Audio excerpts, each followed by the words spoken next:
मुंबईसोबत ठाण्यात सुद्धा जोरदार पाऊस आहे। आपले प्रतिनिधी त्या ठिकाणी सुद्धा उपस्थित आहेत आणि घटनेचा आढावा घेत आहेत।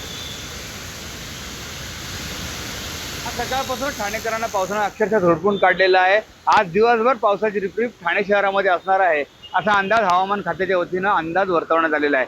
विशेष म्हणजे जो काही पाऊस पडतोय त्या पावसामुळे वाहतूक कोणती जरी झाली नसली तरी देखील जे काय सखल भाग आहे त्या ठिकाणी आपण बघू शकतो की त्या सखल भागात आता पाणी साचण्यास सुरुवात झालेली आहे। शहरातील जो मध्यवर्ती भाग आहे, खास करून वंदना सिनेमा असेल किंवा मग घोडबंदर रोड असेल, या ठिकाणी काही प्रमाणात पाणी साचलेलं आहे। परंतु आता दुपारची वेळ असल्यामुळे या ठिकाणी कुठल्याही प्रकारची वाहतूक कोंडी झालेली नाहीये।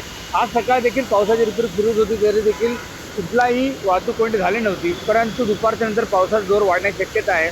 दिवसभर अशा प्रकारची रिपरिप सुरू राहिली तर नक्की त्याचा फटका जे काही चाकरमान्यांना बसणार आहे। ठाण्यावरनं घोडबंदर रोड आणि घोडबंदरवरून ठाण्याच्या दिशेने येणारे वाहनं धीम्या गतीने सुरू आहेत। ठाण्यावरनं नाशिकच्या दिशेने जाणारी वाहनं, तसेच ठाण्याकडनं मुंबईच्या दिशेने आनंदनगर चिकनाका या ठिकाणावर जे काही वाहनं जात आहेत ही देखील आता धीम्या गतीने सुरू आहे। विकास काटे, साम टीव्ही न्यूज, ठाणे। आता isakal.com आहे देशातील नंबर 1 ची मराठी न्यूज वेबसाईट। प्रत्येक अपडेटसाठी isakal.com ला नक्की भेट द्या।